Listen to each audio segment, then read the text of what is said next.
Welcome back to the next session of electrostatic potential and capacitance. Friends, in the previous video we discussed and we derived equation to calculate the capacitance of the capacitor, that is C is equal to epsilon naught A divided by D. And after the completion of half chapter, I directly introduce one more new concept called as dielectric.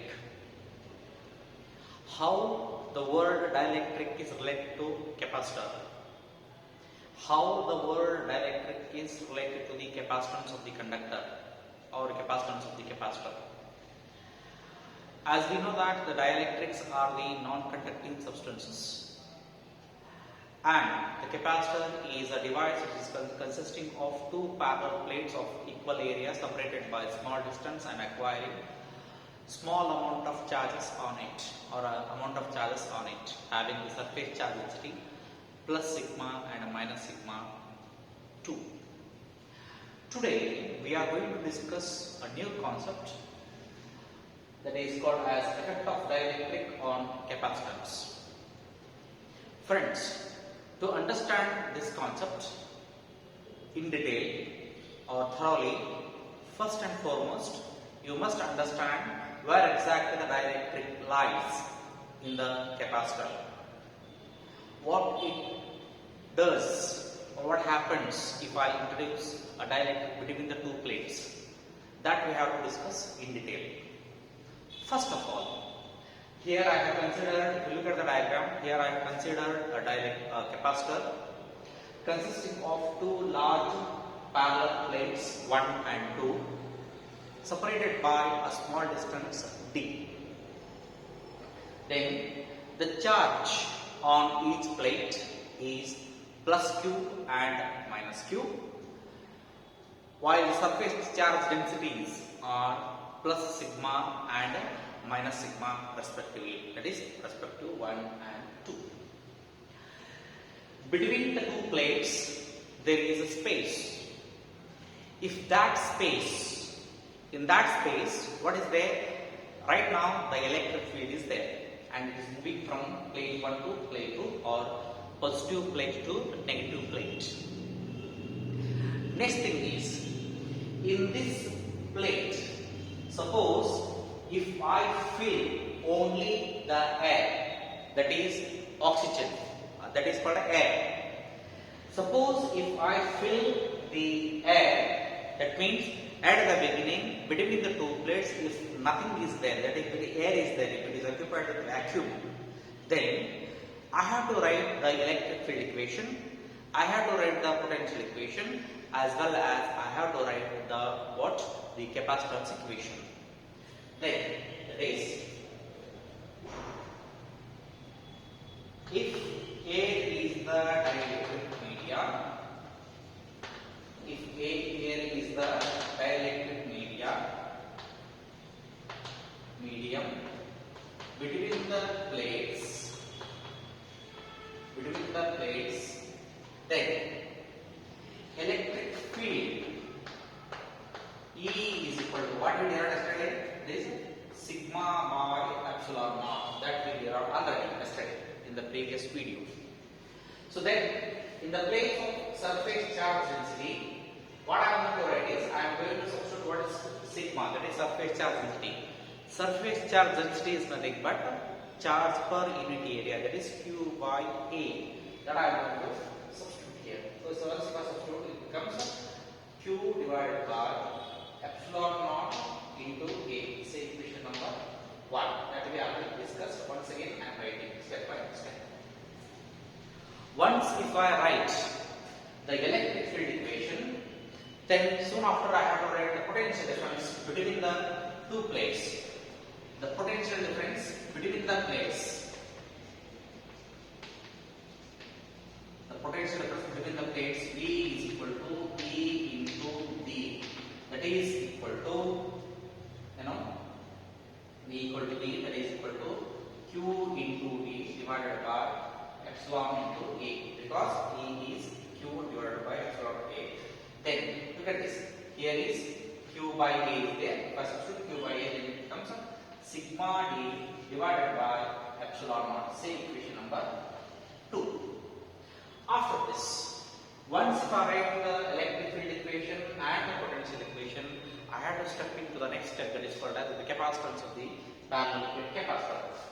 The capacitance of parallel plate capacitor is the capacitance of parallel plate capacitor is then C is equal to, what do you know already? That we know that C is equal to epsilon naught A divided by D. Epsilon naught A divided by D. Friends, if you look at this equation, in the further equation, I need the surface charge density very badly. That is why I express the electric field in terms of surface charge density and potential difference between the two plates in terms of surface charge density. At the same time, I need surface charge density given in the capacitance equation 2. Then what you have to do? Just multiply and divide it by Q. So once you multiply and divide it by Q, this becomes epsilon naught A Q divided by B into Q. Take this Q to the numerator. This becomes epsilon naught epsilon naught Q divided by B into Q by A, because already we know that denominator becomes numerator. So this becomes epsilon naught Q divided by sigma into D. Say equation number 3. Now, after this, I am going to introduce 3 more equations. Equation number 1, 2 and 3 are there. So again, I am going to introduce 3 more equations. Then, how to differentiate these 3 equations with respect to again the coming 3 equations. In order to remove that confusion, what I have to here, if A is the dielectric between the medium of the dielectric medium between the two plates, then I have to write here E naught, B naught, then C naught. These 3 I had to write. After this, if I introduce any dielectric, whether it may be a polar dielectric or non-polar dielectric between the two plates as an intervening media. I repeat once again, suppose if I introduce a dielectric between the two plates as an intervening media between the two plates here in this zone, in this area. So if I introduce a dielectric, once if we introduce a dielectric between the two plates of a capacitor, the dielectric get polarized. The dielectric get polarized because once if we introduce an external electric field to the polar dielectrics or non-polar dielectrics, they get polarized. Already we know the definition of polarization of the dielectrics. Hence, in the present 3 equation, wherever the word surface charge density is there, it changes to one more surface charge density. What that? Let me write that point. If a dielectric is introduced,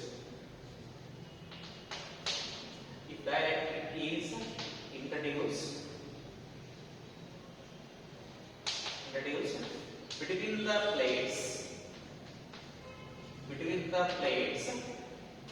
the plates, dielectric get polarized.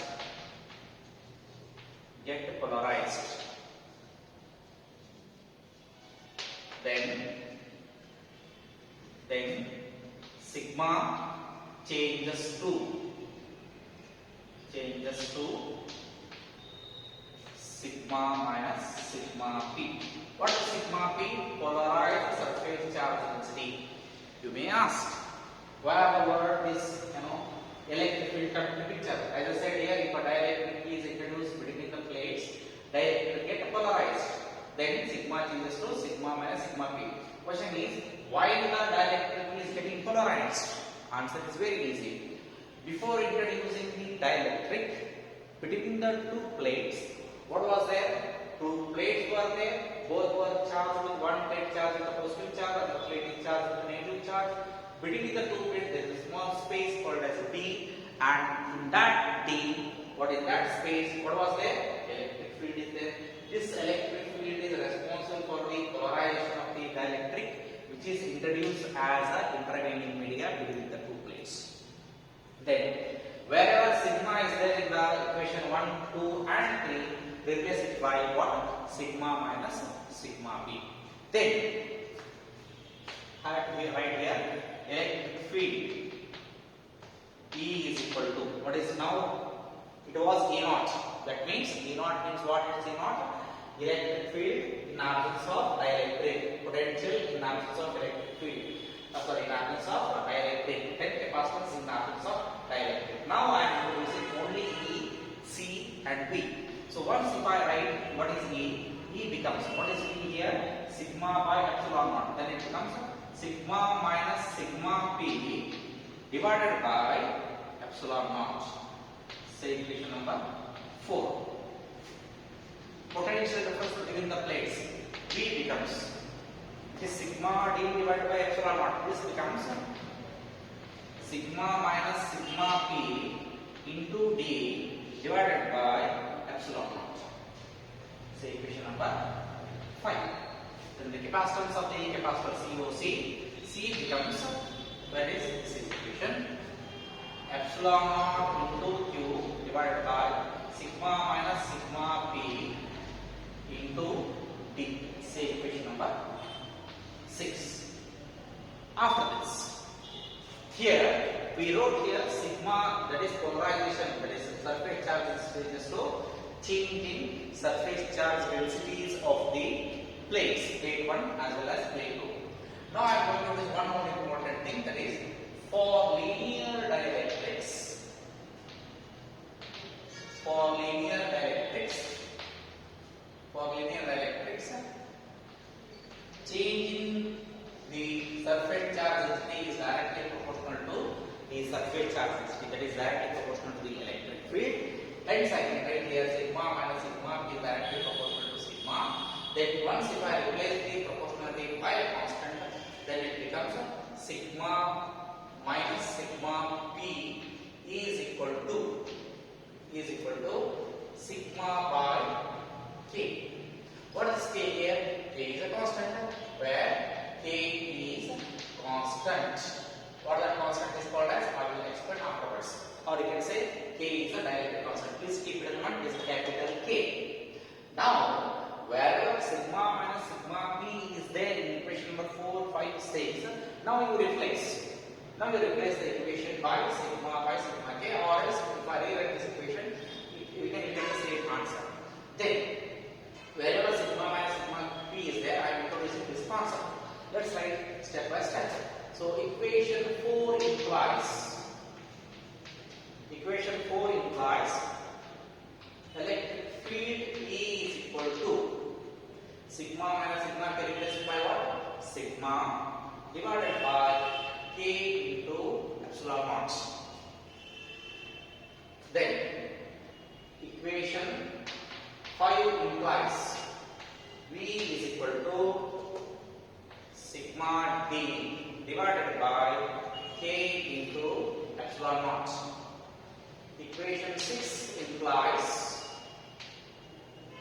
C is equal to epsilon naught q divided by sigma into d divided by k, because wherever sigma is there I have to write sigma by k. Then if I rearrange this, I will get epsilon naught q k divided by sigma into d. Now come to this present equation, electric field equation. Now you replace the surface charge density, as you replace surface charge density, q by a by sigma called surface charge density. Wherever now sigma is there you will substitute q by a, that is surface charges per unit area. Then if I write this one, this becomes what? Q divided by epsilon naught a into k. Say equation number 7. Then if I write this equation, then it becomes what? Q into d divided by epsilon naught a into k. Say equation number what? 8. Then if I write here, then what I get? This is very important because we are only concentrating on effect of dielectric on capacitance, not on electric field, not on potential, only on the capacitance. Then if I write this, I'll get what I get, epsilon naught Q A divided by, what is sigma? Sigma is equal to what? Q by A into D. Q get cancelled. The denominator of denominator becomes numerator. How you put the numerator here? So now we took the numerator to the denominator of denominator. So now I am taking back to the main equation. Then I will get C is equal to epsilon naught A into K divided by what? D. Friends, now look at this. Here I have total 9 equations. This is one more equation. So this is equation number, say, 9. Equation number 9. Let's come to the conclusion. So what conclusion we are going to draw at the end of this derivation? Look at this. Here I am going to write the conclusion of this discussion. It is not a derivation, it is only a discussion, that's explanation. Now you compare equation 1 with respect to equation number 7. On comparison of equation 1 with respect to equation number 7, look at this. E is equal to Q divided by epsilon naught A before introducing a dielectric between the two plates. Once if I introduce a dielectric between the two plates, then electric field becomes Q divided by epsilon naught AK. Now see here, K is a constant and is called as dielectric constant. As I said in the previous explanation, is called as what? Dielectric constant. So once it is a dielectric constant, a constant is lying in the denominator. So once if I introduce a dielectric between the two plates, the strength of the electric field, look at this, it is lying in the denominator, obviously the electric field decreases. That means if we introduce a dielectric between the plates of a capacitor,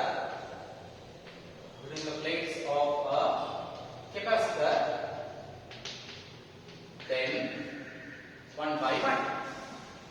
So first, second results or conclusions are not important as examination point of view, but as CET concerned, the NEET concerned is very important. That's why I'm writing all these. So once if we introduce a dielectric between the plates of a capacitor, then what happens? Electric field decreases. That I have to write. Electric field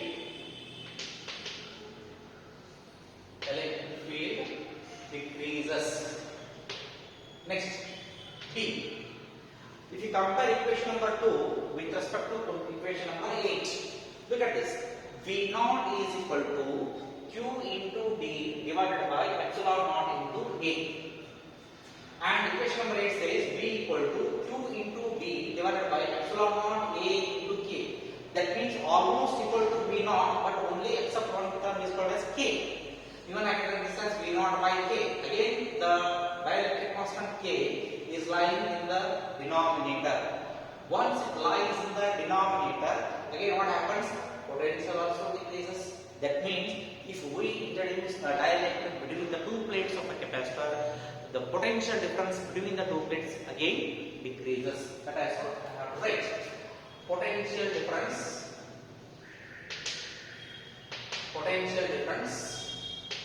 between the plates. Potential difference between the plates. What happens? It is also decreases. Now let's come to the conclusion number 3. That is what I see. Very important thing.